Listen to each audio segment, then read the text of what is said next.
पुलवामाच्या घटनेसंदर्भातनं भाजपवरती आरोप केलेले आहेत। पुलवामाची घटना ही भाजपनं घडवली होती असा थेट आरोप करतायत। कशा पद्धतीने बघता या आरोपांकडे? मुळात या ठिकाणी मी सर्वप्रथम या गोष्टीचा निषेध करतो। हा शहीदांचा अपमान आहे। जे शहीद त्या ठिकाणी पुलवामा हल्ल्यामध्ये जो पाकिस्तानने भ्याड हल्ला केला, त्यांच्या संसदेमध्ये सुद्धा या विषयावर चर्चा झाली की पुलवामामध्ये आपल्या लोकांनी हल्ला केला आणि त्या ठिकाणी समोरच्या काँग्रेसची मानसिकता दिसते की जे शहीद या ठिकाणी या पाकिस्तानच्या हल्ल्यामध्ये शहीद झालेले आहेत त्यांचा अपमान आहे। हा त्या ठिकाणी भारताचा अपमान आहे। भारत मातेशी गद्दारी करणं हे यांच्या रक्तात आहे, भारतीय जनता पार्टीच्या रक्तात नाही आहे। मुळात मी याचा निषेध करतो।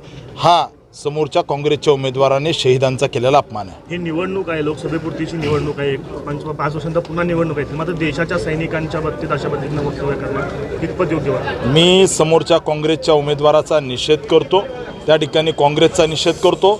माजी मुख्यमंत्री सुशीलकुमार शिंदेंच्या अतिशय विकृत मानसिकतेचा त्या ठिकाणी त्यांनी जो शहीदांचा अपमान केला आहे, हा शहीदांचा अपमान असून हा भारताचा अपमान आहे, हा देशाचा अपमान आहे।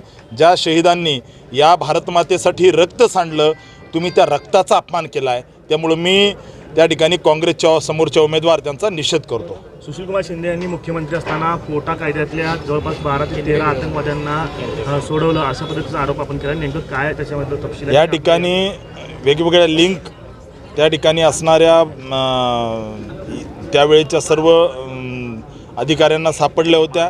अतिरेकी लिंकिंग या वेगवेगळ्या अतिरेक्यांच्या सोलापूरमध्ये सापडल्या होत्या। त्यांच्यावर कारवाई करणार होते, परंतु स्वतःच्या सत्तेचा वापर करून ज्या सोलापूरमध्ये ही सिद्धरामेश्वराची भूमी आहे आणि या ठिकाणी देशाशी गद्दारी करणाऱ्या 12 अतिरेक्याला वाचवायचं काम या काँग्रेसच्या नेत्यांनी केलेलं आहे। त्यामुळं मी यांची मानसिकता, यांची असणारी विकृत मानसिकता आणि या सगळ्यांचा निषेध करतो।